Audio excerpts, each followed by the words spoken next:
Uni Eropa menyatakan kesiapan untuk meningkatkan belanja pertahanan secara signifikan guna memperkuat kemampuan militernya sendiri. Jika Amerika Serikat mengurangi peran atau dukungannya sebagai langkah menghadapi meningkatnya ketegangan keamanan dan menjaga stabilitas kawasan. Asian Development Bank memangkas proyeksi pertumbuhan ekonomi kawasan Asia dan Pasifik akibat dampak konflik di Timur Tengah yang terus menekan harga energi dalam aktivitas ekonomi. ADB menurunkan proyeksi pertumbuhan menjadi 4,7% pada tahun 2026 dan 4,8% pada tahun 2027 dan dari sebelumnya masing-masing 5,1%. Di saat yang sama proyeksi inflasi kawasan direvisi naik menjadi 5,2% pada tahun 2026 dari sebelumnya 3,6%. Presiden ADB Masato Kanda menyebut revisi ini sebagai penyesuaian signifikan yang mencerminkan dampak luas perang terhadap ekonomi global. Lonjakan harga energi akibat konflik dinilai telah memperketat kondisi keuangan global serta menekan aktivitas ekonomi di berbagai negara berkembang di Asia. ADB memperingatkan jika konflik semakin memanas, dampak terhadap ekonomi kawasan bisa lebih besar. Dalam skenario terburuk, jika harga minyak melonjak dan bertahan tinggi, pertumbuhan di Asia dapat melambat menjadi 4,2% pada tahun 2026 dan turun lagi ke 4% pada tahun 2027. Sementara itu, inflasi berpotensi melonjak hingga 7,4% pada tahun ini memperburuk tekanan terhadap daya beli masyarakat dan stabilitas ekonomi.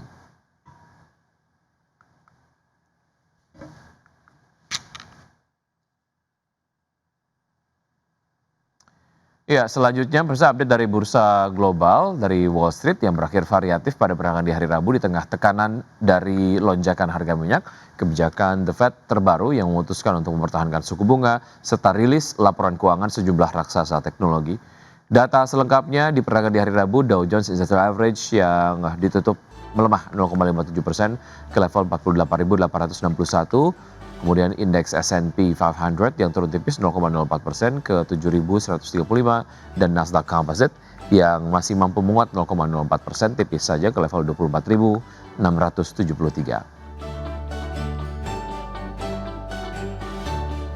Dan sementara itu dari Eropa, bursa ekuitas Eropa berakhir di zona merah dan menyentuh level terendah dalam 3 pekan seiring kombinasi hasil kinerja emiten yang beragam serta data ekonomi yang menunjukkan dampak signifikan. Ya, kinerja PT Prodia Widya Husada Tbk melonjak tajam di awal tahun 2026. Permintaan tes kesehatan yang tetap tinggi menjadi penopang utama pertumbuhan laba perseroan. PT Prodia Widya Husada Tbk mencatatkan lonjakan laba bersih hingga 150,1% secara tahunan pada kuartal pertama 2026 menjadi 17,9 biliar rupiah. Kinerja ini ditopang oleh peningkatan pendapatan serta efisiensi biaya operasional yang mampu menjaga profitabilitas perusahaan. Pendapatan Prodia tercatat mencapai 501,4 miliar rupiah atau tumbuh 3,8% secara tahunan. Pertumbuhan didorong oleh permintaan tes rutin dan tes esoterik yang terus meningkat seiring kesadaran masyarakat terhadap kesehatan. Meski beban pokok pendapatan ikut naik, efisiensi operasional tetap menjaga kinerja keuangan perseroan. Kedepan Prodia mengakselerasi strategi melalui penguatan ekosistem digital, pengembangan precision medicine, serta ekspansi layanan klinik khusus. Didukung kondisi keuangan yang solid dan arus kas yang terjaga, perseroan optimistis menjaga pertumbuhan berkelanjutan di tengah dinamika global. Berbagai sumber IDX Channel. PT Daya Intiguna Yasa Tbk mencatatkan kenaikan laba bersih sebesar 35,5% pada kuartal 1 tahun ini menjadi 306,5 miliar rupiah. Ekspansi menjadi salah satu motor utama pertumbuhan di mana sepanjang kuartal 1 perseroan membuka 56 toko baru sehingga total jaringan mencapai 1.278 toko di seluruh Indonesia. PT Daya Intiguna Yasa Tbk atau Mr. DIY mampu mencatat laba bersih yang melonjak 35,5% per kuartal 1 2026 menjadi 306,5 miliar rupiah, menegaskan ketahanan model bisnis retail berbasis harga terjangkau di tengah konsumen yang makin selektif dalam berbelanja. Direktur Utama Perseroan Edwin Chiah mengatakan kinerja tersebut ditopang oleh lonjakan pendapatan sebesar 31% secara tahunan menjadi 2,4 triliun rupiah seiring dengan ekspansi agresif dan penyesuaian strategi produk yang relevan dengan perubahan perilaku belanja masyarakat. Ekspansi menjadi salah satu motor utama pertumbuhan. Sepanjang kuartal 1 2026, Perseroan membuka 56 toko baru sehingga total jaringan mencapai 1.278 toko di seluruh Indonesia. Langkah ini memperluas jangkauan pasar sekaligus memperkuat aksesibilitas di berbagai wilayah, terutama di tengah penetrasi retail modern yang masih rendah di kota Tier 2 dan Tier 3. Dari sisi profitabilitas, laba bersih Perseroan mencapai Rp306,5 miliar pada kuartal 1 2026, naik dari Rp226,2 miliar pada periode yang sama tahun sebelumnya. Pertumbuhan ini juga ditopang oleh pengelolaan biaya yang lebih efisien. Direktur sekaligus Chief Financial Officer Perseroan, Rika Juniati Tanzil, mengatakan fondasi keuangan yang kuat menjadi penopang ekspansi berkelanjutan. Kedepan, Perseroan melihat ruang pertumbuhan masih terbuka lebar, terutama dari perluasan jaringan dan peningkatan penetrasi di luar kota besar, seiring kebutuhan produk rumah tangga terjangkau yang terus meningkat. Berbagai sumber IDX Channel.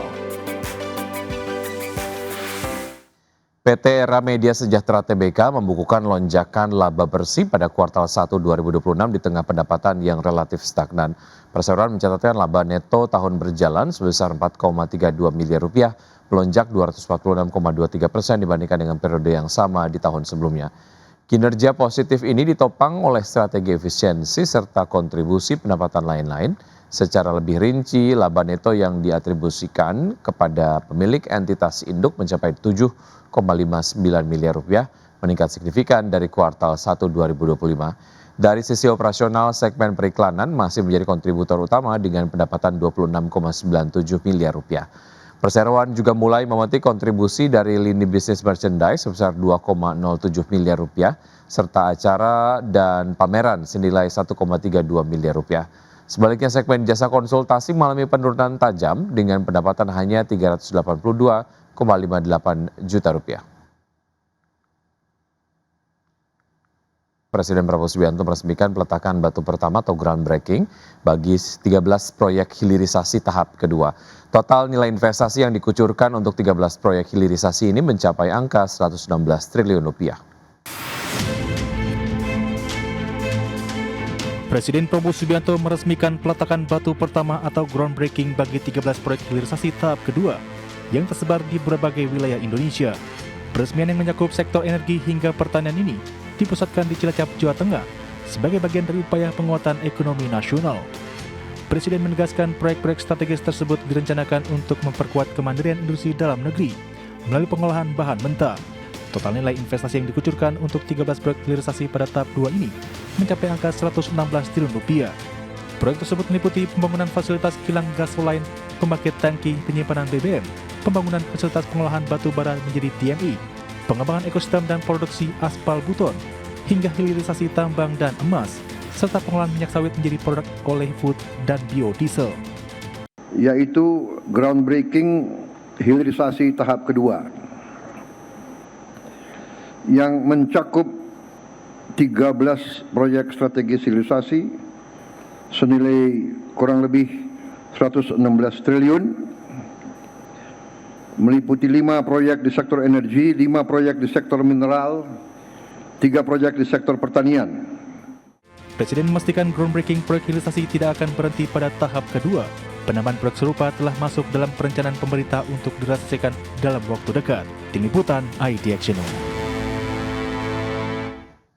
CEO Danantara Indonesia yang juga Menteri Investasi dan Hilirisasi Roslan Roslani mengklaim Danantara hingga kini telah menggarap sejumlah proyek hilirisasi dengan investasi mencapai 26 miliar dolar Amerika atau setara dengan 450,42 triliun rupiah. Proyek-proyek hilirisasi tersebut di luar dari proyek-proyek hilirisasi yang tengah digarap Danantara saat ini yang mencapai 30 proyek. Menurut Roslan, proyek hilirisasi senilai 26 miliar US dollar tersebut sudah berjalan terlebih dahulu sebelum proyek hilirisasi tahap 1 dimulai pada Februari 2026 dengan sebanyak 11 proyek dan proyek hilirisasi tahap 2 sebanyak 13 proyek yang baru saja diresmikan oleh Presiden Prabowo Subianto. Roslan menargetkan sejumlah proyek hilirisasi yang digarap Danantara mampu menyerap lebih dari 600.000 tenaga kerja. Sebetulnya sudah ada yang berjalan juga di luar fase pertama dan kedua. Sudah ada proyek juga Bapak, itu seperti hilirisasi di kelapa. Ini sebetulnya adalah yang kedua. Yang pertama juga sudah berjalan. Kemudian juga hilirisasi di bidang chemical lainnya. Jadi kalau kita kumpulkan ini di luar nanti yang akan dibangun, proyek-proyek yang sudah terbangun oleh kami kurang lebih nilainya 26 miliar US dollar. Ya, pemerintah terus mengejar potensi sumber ekonomi untuk meningkatkan pertumbuhan ekonomi secara nasional. Keputusan Presiden nomor 4 tahun 2026 pun diterbitkan sebagai upaya akselerasi pertumbuhan ekonomi. Menteri Koordinator Bidang Perekonomian Erlangga Hartarto mengungkapkan poin-poin penting dari Kepres nomor 4 tahun 2026 adalah akselerasi insentif dan stimulus paket ekonomi yang harus dijalankan semua kementerian dan lembaga yang telah disepakati oleh Presiden Prabowo Subianto. Dalam Kepres terbaru juga dijelaskan bahwa program prioritas pemerintah harus secepatnya diwujudkan di seluruh daerah, termasuk Presiden meminta seluruh jajaran kementerian dan lembaga untuk melakukan terobosan dan inovasi sumber ekonomi yang dimiliki oleh Indonesia. Untuk mengakselerasi program pertumbuhan ekonomi seperti paket ekonomi, stimulus ekonomi, program prioritas pemerintah, dan program utama beberapa kementerian lembaga berdasarkan arahan Bapak Presiden. Kemudian dengan langkah yang strategis dan terintegrasi, juga dilakukan monitoring evaluasi dan juga melakukan terobosan-terobosan untuk mengambil dengan langkah cepat dan strategis. Nah, dalam Satgas akan dibuat 5 kelompok kerja, satu terkait perumusan strategi peningkatan pertumbuhan ekonomi, 2 percepatan implementasi program dan penyelesaian debottlenecking yang selama ini sudah bekerja diintegrasikan. Kemudian yang ketiga terkait dengan regulasi, kelembagaan dan penegakan hukum. Yang keempat terkait dengan perdagangan, kerjasama ekonomi, hubungan internasional. Dan yang kelima monitoring evaluasi.